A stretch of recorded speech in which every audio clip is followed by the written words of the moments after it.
Hello, my name is Kamila. I'm a senior at Montclair State University. My major is political science and jurisprudence. I've been here 12 years and I came from Poland, and right now I'm on an F1 visa status. Okay, say it again, but don't look the camera, look at me. Oh. It's okay, it's okay. Okay. Don't worry. Just look at me, Okay. don't look here. Okay. You can start again. Hi, my name is Kamila Kolodinska. I'm a student at Montclair State University. I'm a senior. I'm a political science and jurisprudence major, and I came here 12 years ago from Poland, and right now I'm on F1 visa status. Can you explain what an F1 visa status is? An F1 visa status is you're an international student that comes to the United States or any other country and you study there. So you have a visa status for as long as you're studying. Like, let's say, for example, you're an undergraduate student, you come here for 4 years, and the intent is that you get an education here in the US and then you leave back to your country. Let's go back to when you were in Poland. What was life like in Poland before you came to the United States? I really enjoyed my life in Poland. All my family's there, my cousins, my aunts, my uncles, everyone's there. So my life in Poland, I have a very close family. We always did everything together, Christmases, Easters, parties, things like that. So we were always together. Going to school, you're around people that are just like you. So around all Polish people, not a lot of cultures around. So it was definitely like it was comfortable for me. It was a comfort zone. Okay.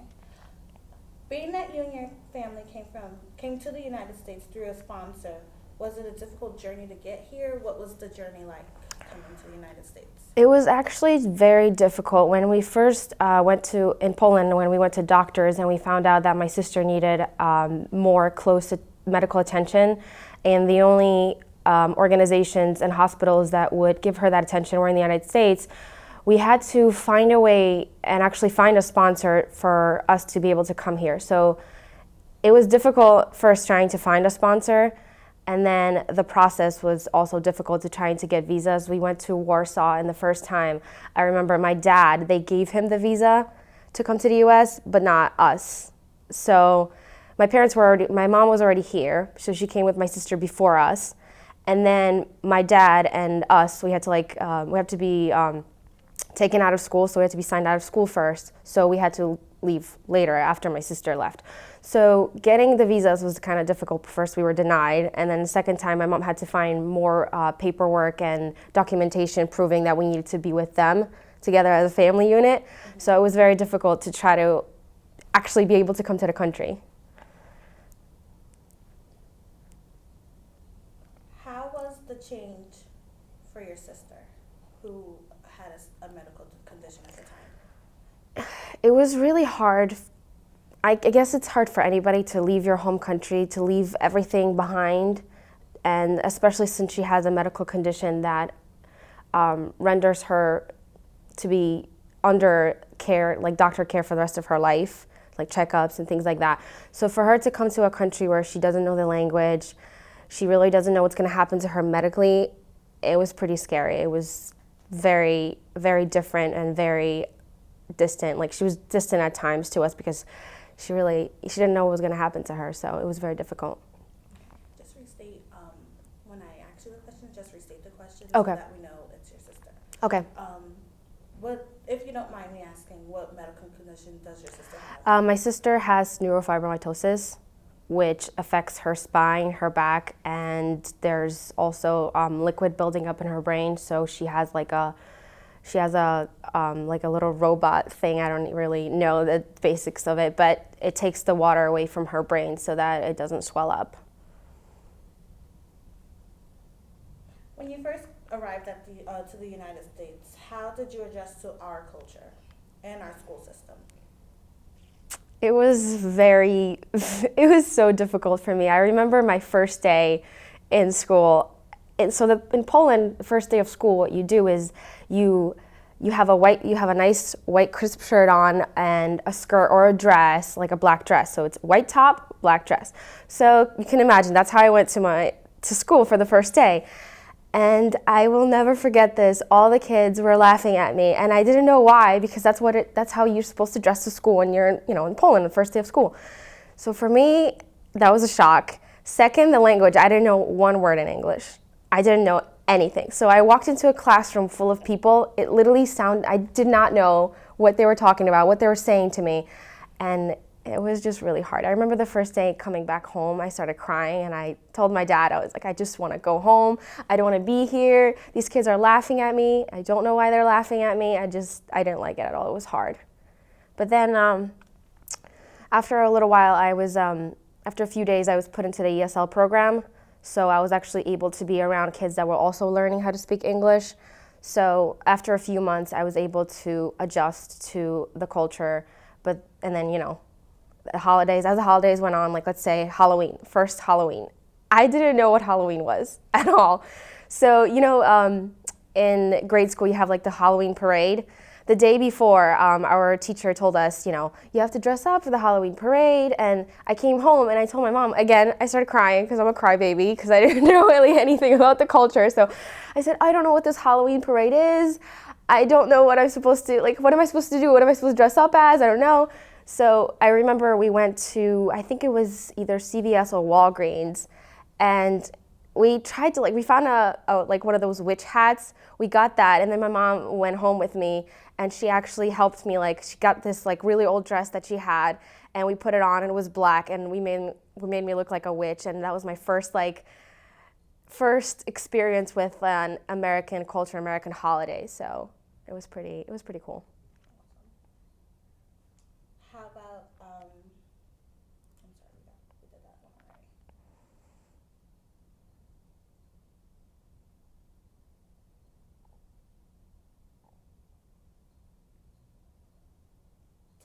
Talk to me about Constitution Day at Montclair.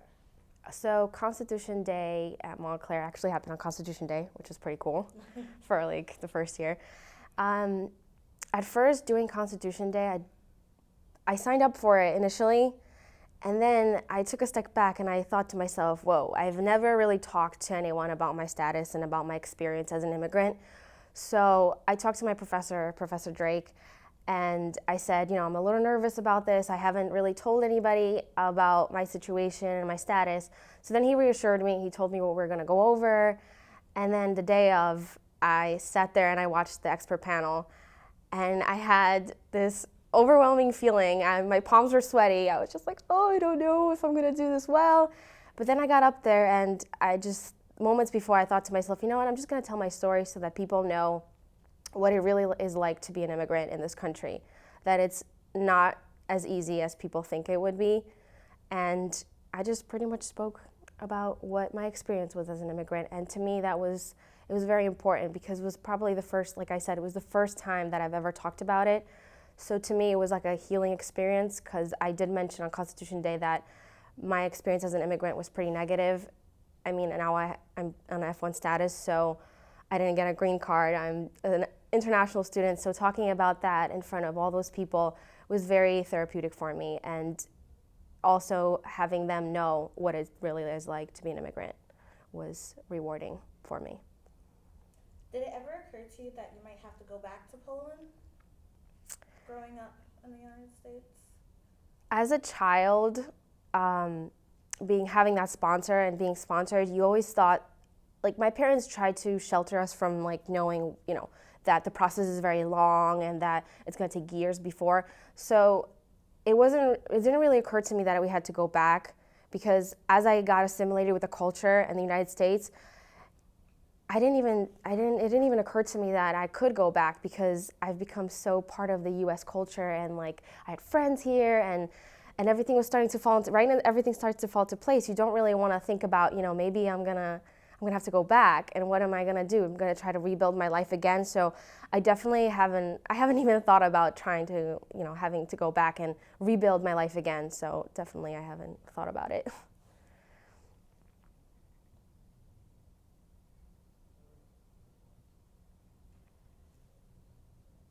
What are your options staying in the United States?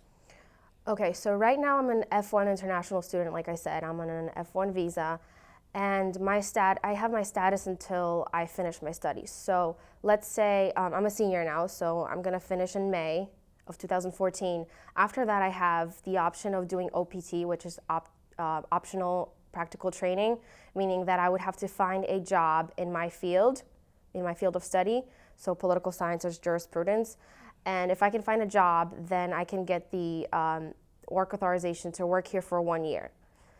Now, some students are able to actually work for people that find their skills necessary to their job, so they'll sponsor them. So sponsor will, give you an H-1B. Well, they won't give you an H-1B, but you apply for the H-1B visa. And if you're granted the H-1B visa, you can later pursue the green card. So that's one option, so through work. Second option is marriage. So if I get married to a U.S. citizen in good faith, you have to be married in good faith. You can't just, so that option, I'm only 22 years old, so I don't think that's an option. So work authorization is definitely work authorization, and then H-1B, and then possibly green card is my option, my best option.